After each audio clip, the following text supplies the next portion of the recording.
마가복음 6장 30에서 44절의 말씀.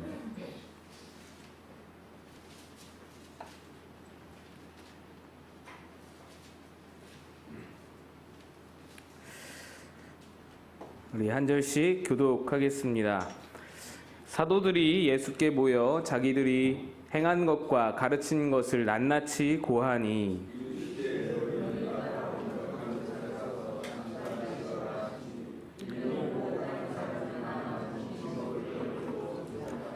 이에 배를 타고 따로 한적한 곳에 갈새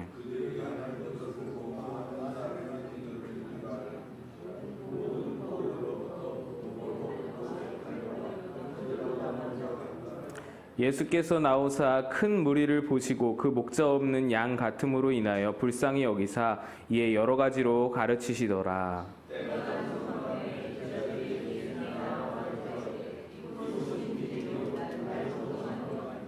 무리를 보내어 두루 촌과 마을로 가서 무엇을 사 먹게 하옵소서.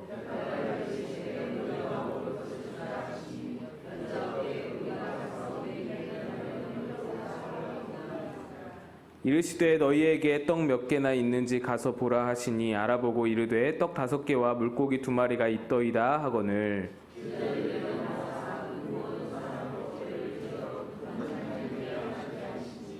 때로 100명씩 또는 50명씩 앉은지라.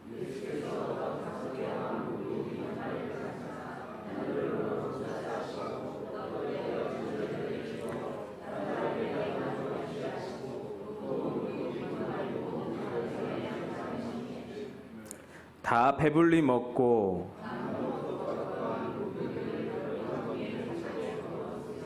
함께 읽습니다. 떡을 먹은 남자는 5,000명이었더라. 아멘. 할렐루야. 오늘 이제 우리 3일 정도 되었는데 릴레이 기도하시느라고 많이 힘드실까 생각이 됩니다. 여러분 좀만 힘내시고 오늘 이제 다 지났으니까 지나면 이제 반절 지난 겁니다. 반절밖에 안 지났어라고 생각하지 마시고 반절이나 지났다고 생각하시고 기도의 자리에 여러분 힘써 주시길 바라고 기도는 날아가는 게 하나도 없다고 저는 알고 있습니다. 믿고 있습니다. 기도는 다 쌓이는 거고 기도는 다 누적되는 것입니다. 그러므로 우리가 쌓는 기도가 절대 결코 헛되지 않으니까 우리 마곡 꿈꾸는 교회를 위한 모든 기도가 하나님 앞에 열매 맺을 때에 내가 그 열매를 위해서 기도했습니다. 이렇게 하나님 앞에 서서 말할 수 있는 떳떳하게 말할 수 있는 그런 여러분 되시기를 축복합니다. 오늘 말씀은 둘씩 파송하셨던 그 제자들이 돌아와서 예수님께 보고하는 장면에서부터 시작을 합니다. 30절이죠. 사도들이 예수께 모여 자기들이 행한 것과 가르친 것을 낱낱이 고하니 제자들이 예수님의 파송을 받고 이렇게 둘씩 복음 전파 사역을 감당했을 때에 그 사역은 정말로 대단했습니다. 그들의 사역으로 많은 복음의 진전이 있었습니다. 병자들이 일어나고요. 귀신이 쫓아냄을 받았습니다. 그로 인해서 소문이 막 퍼지고 우리 지난주에 함께 나누었던 말씀처럼 헤롯이 그 소문을 듣고는 야, 이런 놀라운 일이 일어나려면 이건 세례 요한이 다시 살아나야만 일어날 수 있는 일이다 라고 생각하고 그렇게 오해하고 막 스스로 걱정하고 그랬던 모습을 우리가 보았습니다. 그 정도로 어마어마한 일들이 막 전국 각지에서 제자들이 파송된 곳곳에서 일어나게 되고 그것으로 인해서 예수님의 이름이 더 널리 전파되는 것을 우리가 보았습니다. 제자들은 그런 어떤 경험을 통해서 복음 전파의 사역에 자기가 참여해 본 거잖아요. 이 경험을 통해서 육적으로는 좀 지쳤겠죠. 육적으로는 얼마나 힘들었겠어요. 그런데 영적으로는 성령이 충만했던 것입니다. 귀중한 경험을 한 거예요. 복음 전파의 경험이 제자들에게 얼마나 값진 경험인지 모릅니다. 복음을 전파하는 경험이요, 사람에게, 그리스도인에게 얼마나 귀한 경험인지 모릅니다. 그리스도인에게 복음 전파의 경험이 꼭 필요합니다. 복음 전파하는 일이 얼마나 성령께서 어마어마하게 역사하는 일인지를 우리가 경험해 볼 수 있어야 합니다. 내 안에 있는 복음의 능력이요, 그냥 우리가 그냥 살아갈 때는 잘 모르잖아요. 근데 이것을 전파해 보면은 그 복음의 역동함을 우리가 깨달을 수 있는 거예요. 아, 복음이 이렇게 일하시는구나. 복음이 이렇게 일하는구나. 복음 자체에 이렇게 능력이 있구나. 이거를 복음을 전파하면서 우리가 느낄 수 있는 것입니다. 나는 아무것도 아니잖아요. 내가 뭘 할 수 있겠어요? 복음 전파? 내가 무슨 말주변이 있는 것도 아니고, 내가 복음을 뭔가 체계적으로 논리적으로 설명할 수 있는 것도 아니고, 바울과 같이 막 그렇게 멋들어지게 설교를 할 수 있는 것도 아니고, 내가 기도를 잘하는 것도 아니고, 할 수 있는 게 없는데 내 안에 있는 복음이 역동한다니까. 내 안에 있는 복음이 역사하는 거예요. 그리고 그 복음 자체의 능력을 우리가 경험해 보면은 그냥 허투루 살 수가 없는 거예요. 그 복음의 전파의 시도가 우리 안에 있으면은 그 복음의 능력을 깨닫고 살게 되는 거예요.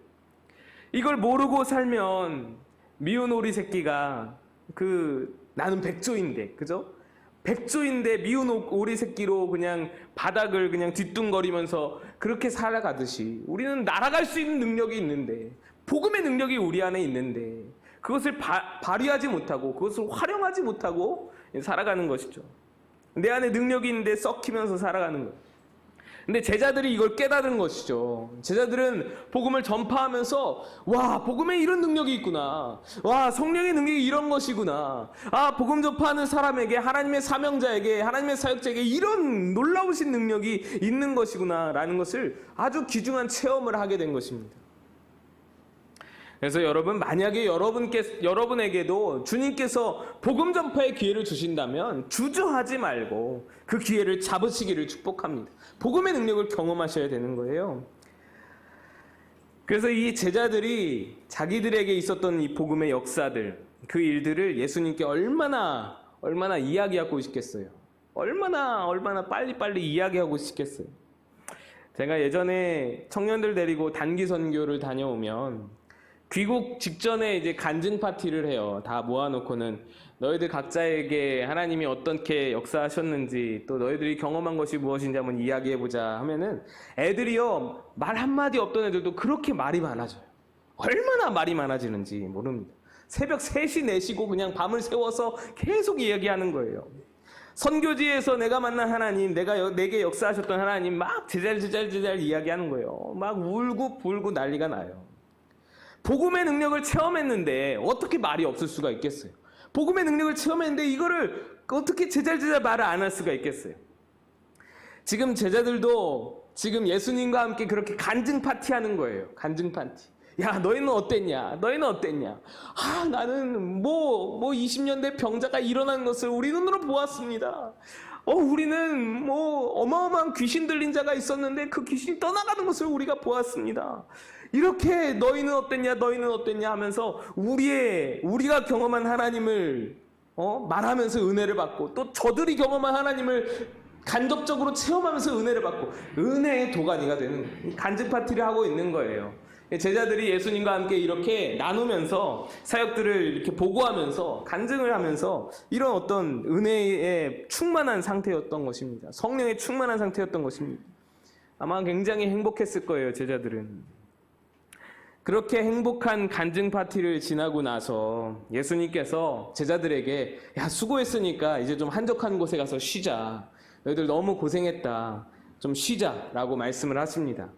그래서 배 타고 좀만 가면 벳세다라는 지역 그 한적한 들판이 있으니까 거기 가서 쉽시다라는 의견이 있어서 그러자. 그래서 배 타고 출발을 하십니다.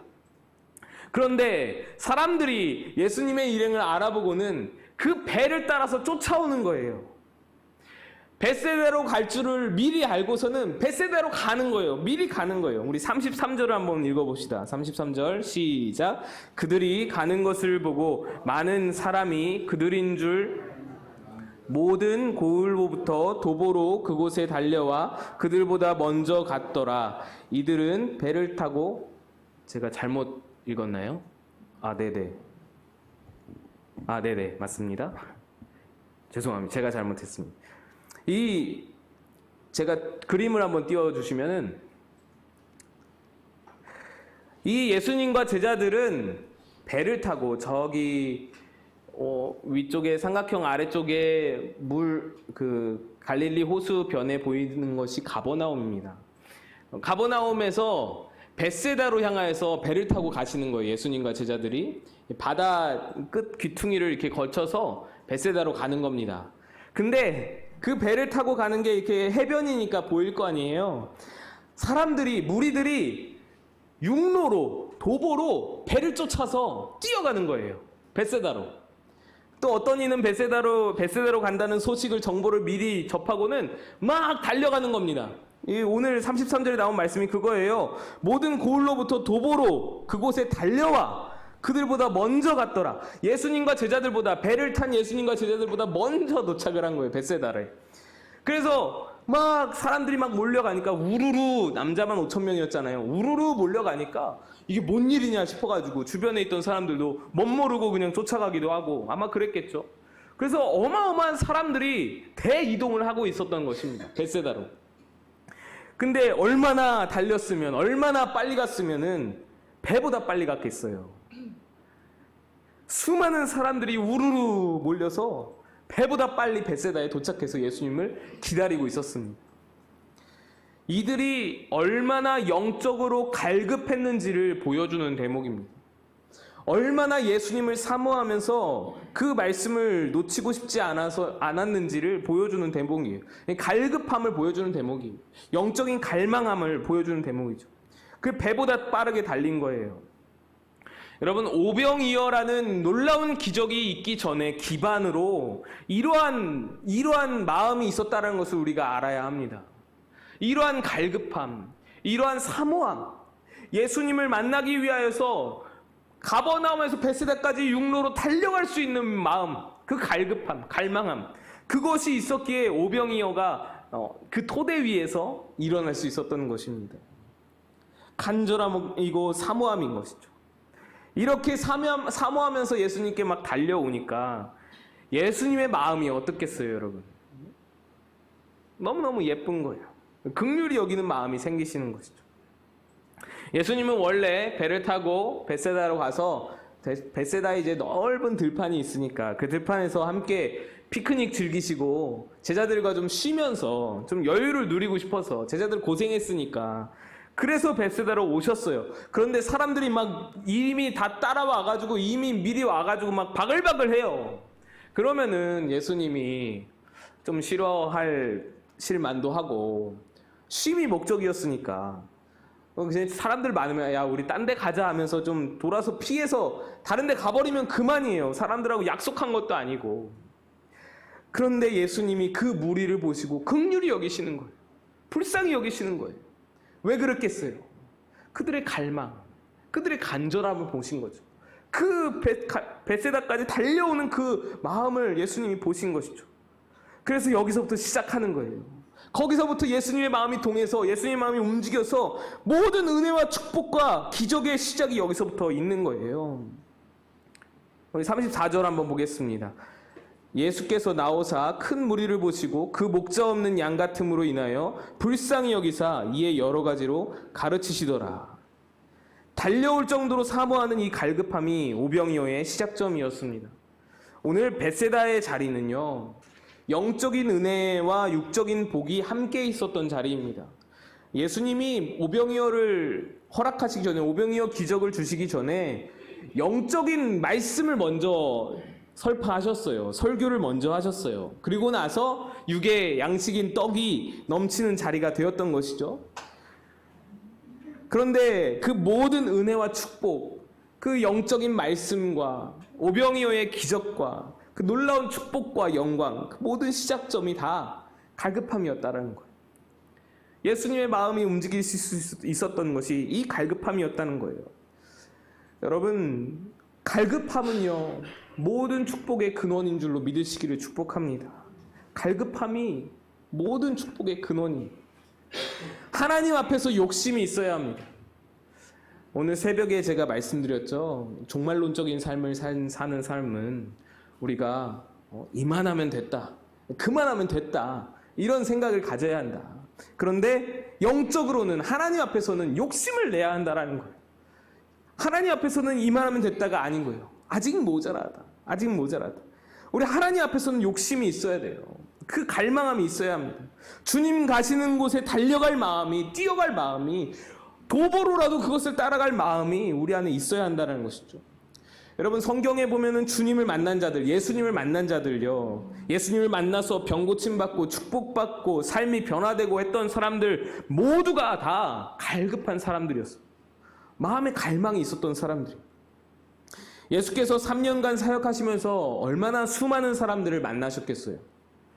그런데 갈급했던 사람들만 복을 받고 갈급했던 사람들만 성경에 기록되는 그 은혜가 있었어요. 수많은 사람들, 우리가 지금 알 수 없는, 기록되지 않은 그 수많은 사람들이 예수님 만났겠지만 그들에게는 예수님은 그냥 스쳐 지나가는 행인 일에 불과한 거예요. 얼마나 많은 사람들이 스쳐 지나가고 얼마나 많은 사람들이 예수님을 코앞에 두었지만 아무 기적도 아무런 능력도 얻을 수 없었던 거예요. 왜? 그들에게는 갈망이 없었거든. 그들에게는 하나님을 향한 영적인 욕심이 없었거든. 예수님을 예수님으로 알아보지도 못하고 예수님을 만나도 아무런 것도 구하지 않고, 갈망이 있는 자만 예수님의 능력을 경험하는, 갈망이 있었던 자만, 갈급한 자들만 예수님으로부터 병 고침을 얻고 축복을 얻고 기적을 얻고 은혜를 얻는 거예요.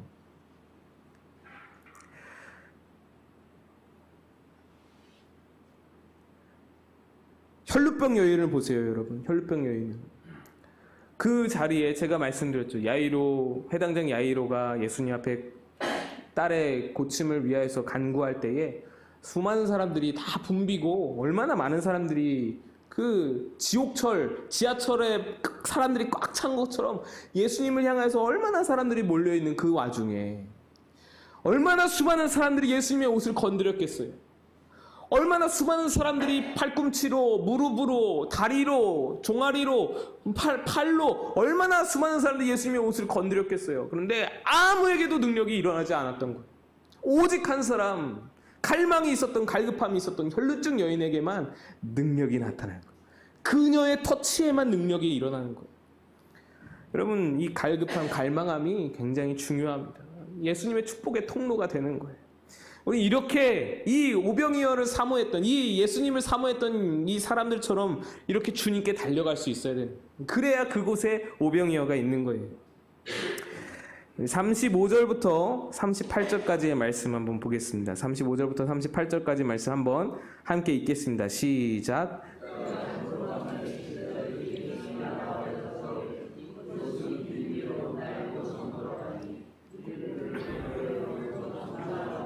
마을로 가서 무엇을 사 먹게 하옵소서. 대답하여 이르시되 너희가 먹을 것을 주라 하시니 여짜오되 우리가 가서 200데나리온의 떡을 사다 먹이리이까.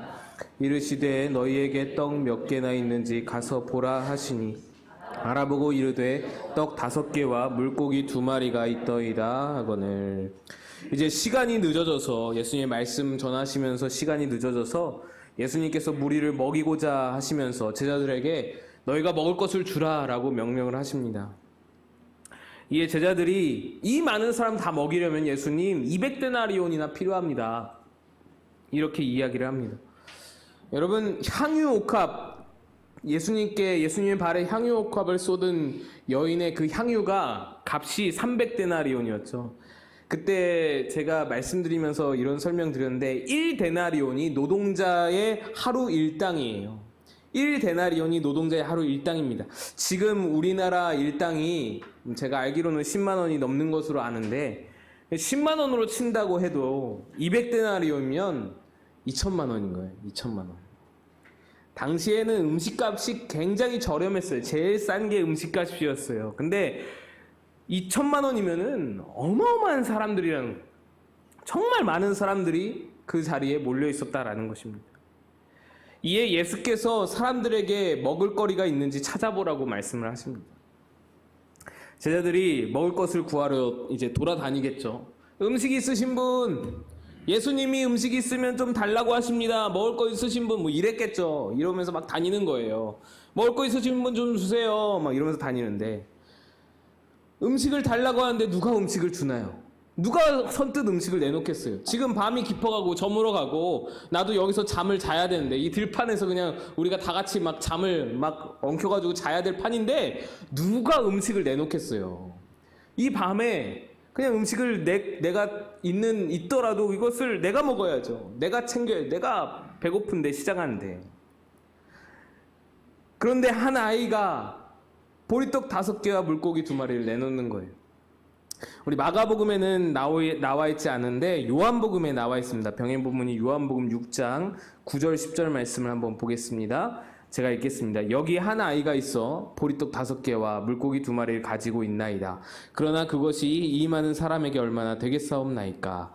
예수께서 이르시되 이 사람들로 앉게 하라 하시니 그곳에 잔디가 많은지라 사람들이 앉으니 수가 5,000명쯤 되더라. 여러분 아시다시피 여기서 5,000명이라 한 것은 남자만 계수한 것이죠. 남자만 5,000명이니 정말 많은 사람이 함께 있었을 것인데 그 중에 먹을 것을 가진 사람이 정말 이 아이밖에 없었을까요, 여러분? 요한복음에 의하면 아이가 오병이어를 제자들을 통해서 예수님께 바쳤는데 정말로 아이밖에 먹을 것이 없었을까요? 제자들이 그렇게 막 음식이 있으신 분 하면서 찾았는데 아이만 내놓는 거예요. 여러분 어쩌면은 지금 이 아이가 내놓은 음식이요, 한 사람의 한 끼 식사 정도 되잖아요. 떡 5개와 생선 2마리잖아요. 괜찮잖아요. 요거 요기가 되잖아요. 이 아이는 이것을 예수님께 드리고는 아마 엄마한테 엄청 혼났는지도 몰라요. 야, 그걸 네가 먹어야지. 아니면 우리 가족 먹을 건데 그걸 홀랑 갖다 드리면 어떡해. 이렇게 혼나지 않았을까 싶습니다. 그렇지는 않더라도 지금 상황에서 아이들 음식이 소중하지 않겠어요? 다 소중하잖아요. 누구에게나 음식이 소중하잖아요. 저는요, 이 요한복음의 말씀을 보고 이 아이의 마음을 한번 생각해 봤어요. 이 아이는 어떤 마음으로 이 음식을 내놨을까? 어떤 마음으로 이 음식을 예수님께 드린 것일까? 아이에게 믿음이 있었을까? 예수님께서 이 음식을 가지고 이 수많은 사람 다 먹이고 나도 배부르게 먹을 수 있으리라는 믿음이 있어서 이 음식을 내놓은 것일까? 아니면 다른 이유로 음식을 드린 것일까? 묵상을 하면 할수록 아이가 뭔가 큰 기적을 기대했을 것이라고는 생각이 들지 않았어요. 그런데 아이잖아요, 아이. 아이는 순수하잖아요. 이 순수한 아이가 예수님이 달라 하시니까, 예수님이 필요하시다니까 드리지 않았을까? 그냥 순수하게. 예수님이 필요하시다는데 내가 먹는 것보다 예수님이 필요하신 게 더 중요하지. 그런 마음으로 드리지 않았을까? 내 먹거리, 내 배고픔 미리 생각하고 계산하고 챙겨두지 않고 예수님이 필요하시다니까 그냥 드린 것. 그 순수함. 예수님은 내가 예수님을 찾아서 그렇게 막 달려온 예수님인데 예수님이 그렇게 오랜 시간 동안 나를 위해서 말씀도 전해주시고 고생하셨는데 예수님이 달라시는데 드려야 되는 거죠. 그 순수한 마음인 거죠. 이 아이는요, 무슨 큰일, 커다란 기적을 기대했다기보다는 그냥 내 음식으로 예수님 한 분만 배부르게 드셔도 상관없다는 마음으로 드렸을 거예요. 예수님 한 분만 드셔도, 예수님 한 분만 요기를 하셔도 괜찮겠다. 또는 뭐 예수님이 뭐 쓰실 때가 있겠지. 예수님이 뭐 필요하신 데가 있겠지. 뭔 일이 있을 줄 모르지만 계산할 줄 모르는 아이의 마음으로 드렸던 것입니다. 우리의 생각에는요, 이 아이의 이 행동은 틀렸죠. 손해보는 계산이잖아요. 이거 손해보는 거잖아요. 근데 아니요. 성경은 말하는 거예요. 이 계산이 옳은 것이고 이 계산이 가장 유익한 것이고 가장 큰 유익을 우리에게 주는 계산이다라는 것이죠. 여러분 투자할 때, 저는 투자 해본 적이 없어서 잘 모르지만 투자할 때는 투자의 대상을 신중히 알아보잖아요. 투자의 가치라는 것은 내가 얼마를 투자할 수 있느냐에 달리기 아니잖아요. 투자의 가치라는 것은 내가 100만 원을, 내가 1000만 원을, 내가 1억을 투자할 수 있다, 이것이 중요한 게 아니잖아요. 내가 투자할 대상이 누구인가가 중요하잖아요. 그것이 투자의 가치를 결정합니다. 투자 대상의 신용, 그의 능력, 그의 잠재력, 그의 지속성, 그의 미래성, 이런 모든 것들을 따져보아야 투자 가치가 정해지는 것입니다. 오병이어를 사기꾼에게 준다면 그 당연히 손해죠. 그건 손해보는 겁니다. 투자 가치가 마이너스입니다. 그러나 예수님이라면, 상대가 예수님이라면 투자 가치는 계산이 불가능한 거예요. 투자 가치를 매길 수가 없는 거예요. 이 가치는 어마어마하게 뛰는 거예요. 여러분, 이것을 우리가 집중해 보아야 하는데, 아이는요 다른 계산하지 않는 거예요. 예수님을 보고 드린 거예요. 여러분, 이것이 믿음입니다. 예수님이 원하시는 믿음은 바로 이거예요. 예수님 보고 내놓는 거예요. 대상을 보고 그냥 믿는 거예요. 예수님이라면 괜찮은 거예요. 예수님이라면은 예수님이 뭐 허투루 쓰셔도, 예수님이 뭐 그냥 홀딱 혼자서 드셔도 괜찮은 거예요. 예수님이라면은 드릴 수 있는 거예요. 예수님이 좋아서, 예수님을 믿어서, 예수님께 감사해서 드린 거예요. 여러분, 근데 이 아이의 이 마음, 계산할 줄 모르는 순수한 마음, 예수님이라면 무조건 오케이 하는 마음이 이 오병이어를 일으킨 겁니다. 내 유익, 내 배고픔 이거 따지지 않고 예수님이라면 드리는 마음이 오병이어를 촉발시킨 거예요. 여러분, 주님이 요구하시는 믿음은 뭐 굉장한 믿음은 아닙니다. 대단한 믿음 아니에요. 그냥 주님을 주님으로 믿는 마음, 예수님을 예수로 믿는 거예요. 예수를 그리스도로 믿는 마음 말이죠. 오병이어의 기적이 일어날 것을 미리 알고 막 그런 거 말고 그냥 예수님이라면 괜찮습니다. 예수님이라면 드릴 수 있습니다. 예수님은 선하시고 예수님께로 드리는 투자는 가치가 훌륭합니다 라고 그냥 믿는 거예요. 여러분, 주님께 여러분의 작은 것을 드리기를 아까워하지 마시기를 축복합니다. 드린다니까 물질적인 거 생각하실 수 있는데, 물론 물질적인 것도 맞아요. 물질적인 것도 포함입니다. 물질의 오병이어를 드릴 수 있어야 합니다. 작은 것이라고 부끄럽다고 드리지 않으면 예수님을 마음으로 믿는다면서 행동은 우리가 불신자의 행동을 하는 것이죠. 그런데 물질뿐만이 아니라 우리에게는 예수님께 드릴 오병이어가 많습니다. 너무너무 많아요. 여러분, 릴레이 기도 하시면서 어떠신가요? 때로는 되게 힘드실 거예요. 저도 어제 그제 여러 차례 들어갔어요. 여러 차례 들어갔는데 이렇게 2시간 연달아서 하는 시간이 있었는데, 아이고 얼마나 졸았는지 제가요. 죄송해요 여러분, 제가 기도 시간에 졸았어요. 바울처럼 막 3층 천을 왔다 갔다 하는 것처럼 막 느껴지는 거예요. 그래서 제가 아이고 죄송하다 하고 조금 더 했었는데, 근데 여러분 사실 1시간 힘들지만 솔직히 기나긴 우리 세월에 비하면 별거 아니잖아요. 이 작은 시간이란 말이에요. 작은 오병이어예요. 여러분, 그런 마음 있지 않아요? 이거 1시간 해봐야 뭔 소용이 있을까? 혹시 저는 조금 있었던 것 같아요. 이거 1시간 해봐야 뭐 응답이나 있을까? 이거 오병이어입니다. 오병이어. 작은 거예요. 그런데 중요한 건요, 우리의 시간이 아니에요. 우리의 시간의 작고큼이 아니에요. 우리의 기도가 뭐 능력이 있고 없고가 아니에요. 아유, 나는 기도하라니까 그냥 뭐 목사님이 주신 기도 제목 이것만 읽을 수밖에 없는데, 아유, 나는 잘 못하는데, 기도도 막 능력 있게 못하는데, 괜찮은 거예요. 내가 기도에 능력이 있고 없고가 중요한 게 아니에요. 기도의 시간이 2시간, 3시간이거나 30분이거나 10분이거나 이게 중요한 게 아니에요. 기도를 받으시는 이가 누구냐가 중요한 거예요.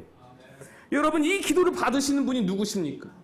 만능의 만군의 주이신 예수 그리스도시잖아요. 그게 중요한 거란 말이죠. 우리의 기도를 받으시는 이가 누구냐가 중요한 거예요. 제가 주일에 감사 노트 말씀드렸었죠. 감사를 적어 내려가고 있어요. 하루에 1-2가지씩 또는 뭐 너댓 가지씩 이렇게 쓰고 있어요.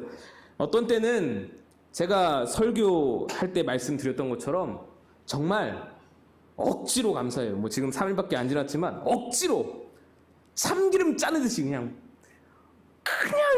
짜내가지고 감사를 막 억지로 짜내가지고 하게 되더라고요. 이게 뭔가 싶죠. 이게 감사인가? 이게 감사인가 거짓부렁인가? 이 감사인가 이게 뭔가 싶잖아요. 여러분, 그런데 이 작은 감사도 감사의 크기가 중요한 게 아니에요. 감사를 뭐 어떤 마음으로 하느냐, 뭐 그것도 때로는 중요할 수도 있겠죠. 그 감사를 크게 하느냐 작게 하느냐 이거 중요한 게 아니라는 거예요. 짜내서 하느냐 막 넘쳐서 하느냐 이게 중요한 게 아니라는 거예요. 이 감사를 받으시는 이가 누구시냐, 이 감사를 듣고 보시는 이가 누구시냐? 우리의 입술로 작게 감사하냐 크게 감사하냐가 중요한 게 아니고 이것을 받으시는 분은 만군의 여호와시다. 이 감사를 우리에게서 입에서 나갈 때 들으시는 분이 하나님이시다. 이게 중요하다라는 거예요. 그러니까 오병이어라도 작더라도 보잘것없더라도 드려야 되는 거예요. 드려야 되는 거예요. 감사를 드려야 되는 거예요. 오병이어 아니라 뭐 땅콩 5개라도 멸치 2마리라도 드려야 되는 거예요.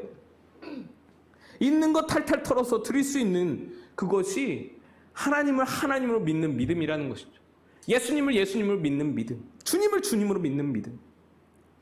여러분, 우리가 드리는 것에 대해서 작다 크다는 우리의 판단의 몫이 아닙니다. 우리가 판단할 일이 아니에요. 우리의 판단을 넘어서는 일이에요. 우리가 드리는 것이 오병이어가 작냐 크냐는 우리의 판단 대상이 아닙니다. 그건 예수님이 하실 일이에요. 예수님이 판단하실 문제고 우리는 그냥 드리면 되는 거예요.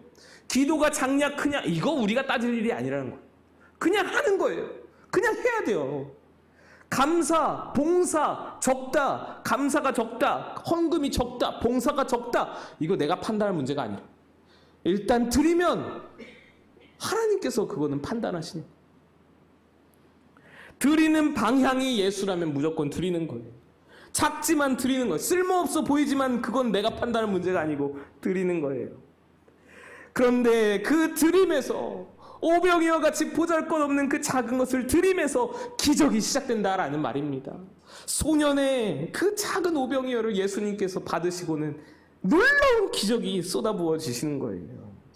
여러분, 작은 것을 드리면서 기적이 시작되는 줄로 믿으시기를 축복합니다. 그렇게 해서 이 남자만 5,000명을 다 먹이고 12광주리가 남는 놀라운 기적이 일어났습니다.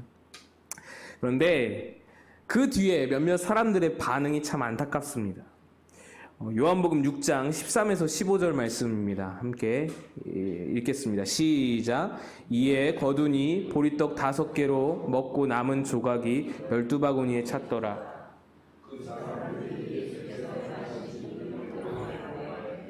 이는 참으로 세상에 오실 그 선지자라 하더라. 그러므로 예수께서 그들이 와서 자기를 억지로 붙들어 임금으로 삼으려는 줄 아시고 다시 혼자 산으로 떠나가시니라. 사람들이 오병이어의 기적이 끝나고 나서 예수님을 임금 삼고자 했습니다. 예수님이 임금이 되시면 적어도 먹거리 문제는 걱정 없겠다 싶었겠죠. 예수님이 바라시는 것은 예수님 당신을 믿는 믿음을 원하신다고 말씀드렸잖아요. 그런데 사람들이 예수님을 임금 삼으려는 것은 여러분 이것이 예수님을 믿는 것일까요? 그것이 믿음일까요? 아닙니다. 결론적으로 아니에요. 진짜로 예수님을 참되게 믿는다면 예수님이 하시는 일을 내가 따라가야죠. 예수님이 걸어가시는 길을 내가 따라가는 거예요. 그게 예수님을 진짜로 믿는 거예요. 주님을 주님으로 믿는 삶은 주님을 따라가는 삶이에요.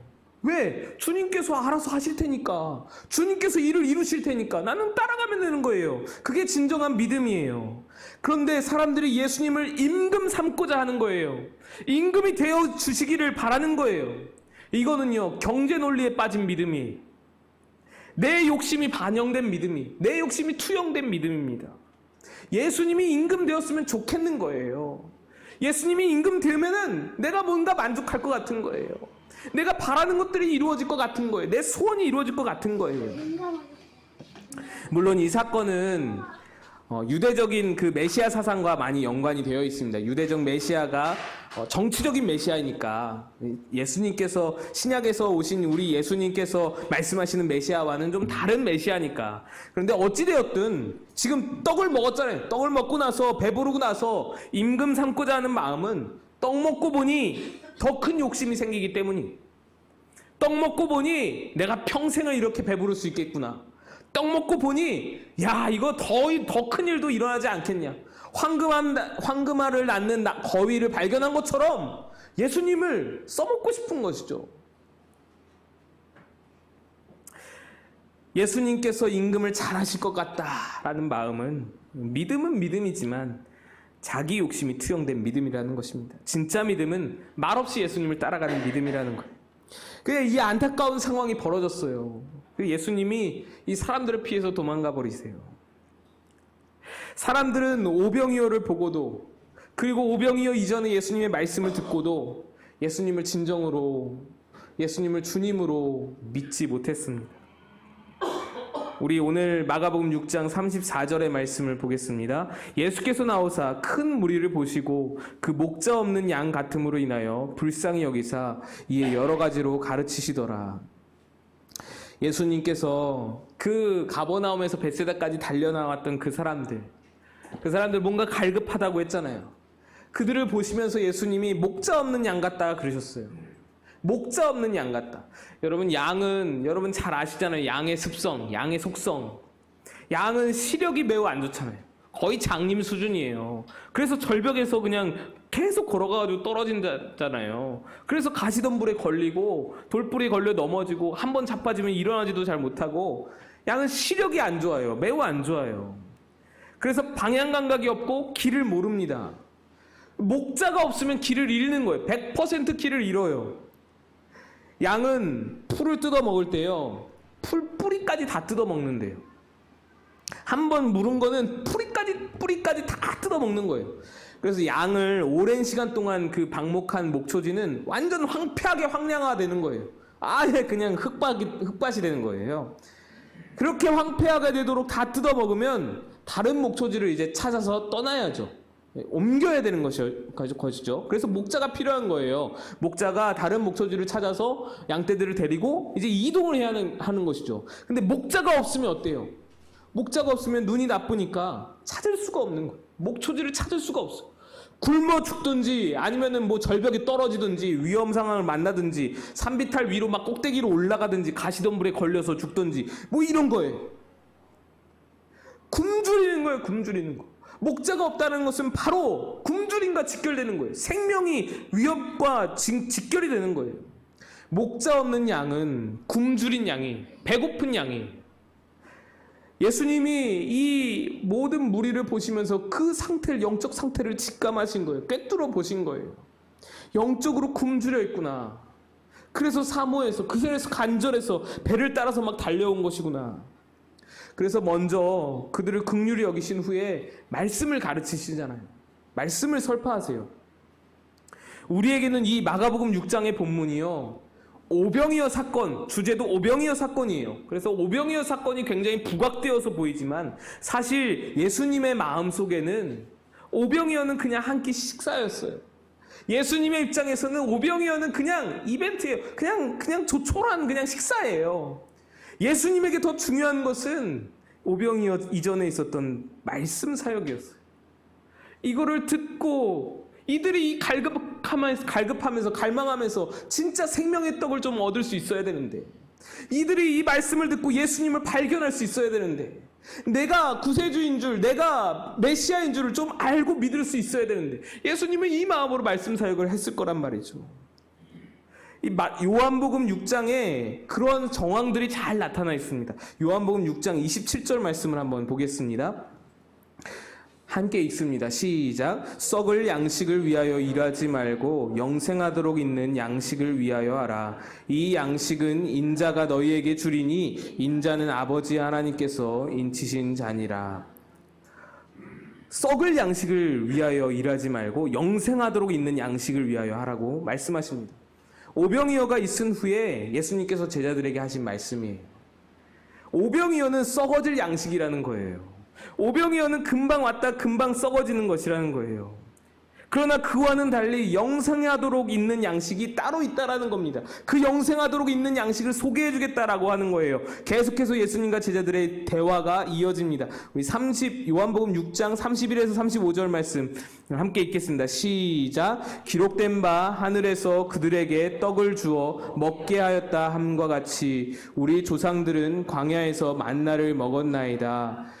예수께서 이르시되 내가 진실로 진실로 너희에게 이르노니 모세가 너희에게 하늘로부터 떡을 준 것이 아니라 내 아버지께서 너희에게 하늘로부터 참떡을 주시나니 하나님의 떡은 하늘에서 내려 세상에 생명을 주는 것이니라. 그들이 이르되 주여 이 떡을 항상 우리에게 주소서. 예수께서 이르시되 나는 생명의 떡이니 내게 오는 자는 결코 줄이지 아니할 터이요 나를 믿는 자는 영원히 목마르지 아니하리라. 아멘. 모세가 내려준 떡과 오병이어는 모두 다 육의 떡을 의미합니다. 그런데 그거 말고 참떡을 하나님께서 내려주신다라는 거예요. 참떡. 제자들은요, 좀 전에 오병이어를 먹었잖아요. 오병이어 나쁘지 않았거든요. 괜찮았거든요. 맛있었어요. 그러면은 하나님이 내려주시는 참떡은 얼마나 더 맛있을까? 그리고 무슨 맛일까? 얼마나 더 좋을까 싶었는지 이 떡을 항상 우리에게 주소서라고 예수님께 막 구해요. 그랬더니 예수님이 하시는 말씀이 그 떡이 바로 나다. 그런 거예요. 그 떡이 바로 나다. 내가 바로 생명의 떡이다.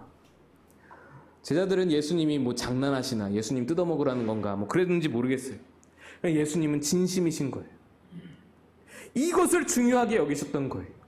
이 무리들이 내가 생명의 떡인 것을 알아야 할 텐데 내게 오는 자는 결코 줄이지 아니할 터이요 나를 믿는 자는 영원히 목마르지 아니하리라. 이것이 예수님께서 진정으로 주시고자 했던 생명의 떡이었던 거예요. 그 갈급함으로 막 달려왔던 그 무리들을 보시면서 그 목자 없는 양같이 불쌍하게 있는 그 영혼의 상태들을 보시면서 이 자들이 나를 알아야 될 텐데 나를 믿어야 될 텐데 근데 자꾸 자기의 욕심으로 임금 삼고자 하기만 하고 그러니까 얼마나 예수님께서 안타까우셨겠어요. 요한복음 6장 36절입니다. 그러나 내가 너희에게 이르기를 너희는 나를 보고도 믿지 아니하는도다 하였느니라. 순수하게 주님을 바라보고 믿었어야 하는데 무리들은 오병이어의 사건을 보고도 주님을 주님으로 믿지 못하였습니다. 떡에만 관심이 있는 거예요. 말씀은 듣지 않는 거예요. 임금 삼으려고 하는 거예요. 여러분, 오병이어를 드렸던 그 한 아이와 그리고 임금 삼으려고 하는 이 사람들 무리를 한번 좀 비교해 보셨으면 좋겠어요. 오병이어를 드렸던 한 아이는 예수를 믿고 예수님을 믿고 주님을 주님으로 믿고 오병이어를 내어드렸어요. 순수한 마음으로 주님이라면 괜찮다는 마음으로 드렸어요. 그래서 이 놀라운 역사에 참여하는 영광을 누리게 된 것이죠. 그뿐인가요? 여러분, 이 아이의 믿음이 얼마나 더 자라났을까요? 이 아이가 얼마나 더 믿음이 한층 더 성숙할 수 있었을까요? 내가 드린 것으로 기적이 일어났잖아요. 이거 원래 내 거였잖아요. 내가 드린 것으로 놀라운 일이 일어났잖아요.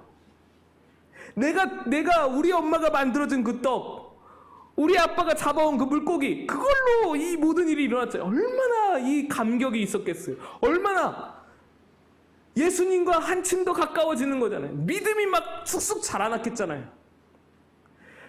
나는 들여서 내 것이 없어질 줄 알았는데 내 손에 또 다른 오병이어가 들려지는 거예요.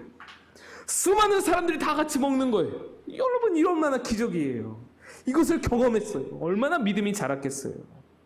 그런데 처음부터 욕심으로 음식을 드리지도 못하고 말씀에 관심도 없고 떡에만 관심이 있었던 자들은 끝까지 예수를 믿지도 못하고 알아보지도 못하고 생명의 떡을 얻어먹지도 못하고 예수를 믿지도 못하니 따르지도 못하고 그의 기적적인 역사를 눈으로 보긴 하여도 참여는 못하고 결국 욕심으로 예수를 믿어서 욕심을 채우기 위해서 임금 삼으려다가 예수님이 그들을 피해서 도망가시는 결과를 보게 되는 것입니다.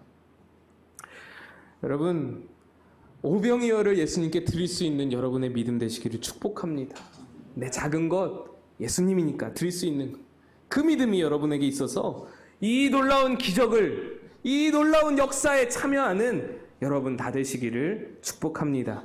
우리 함께 기도하겠습니다.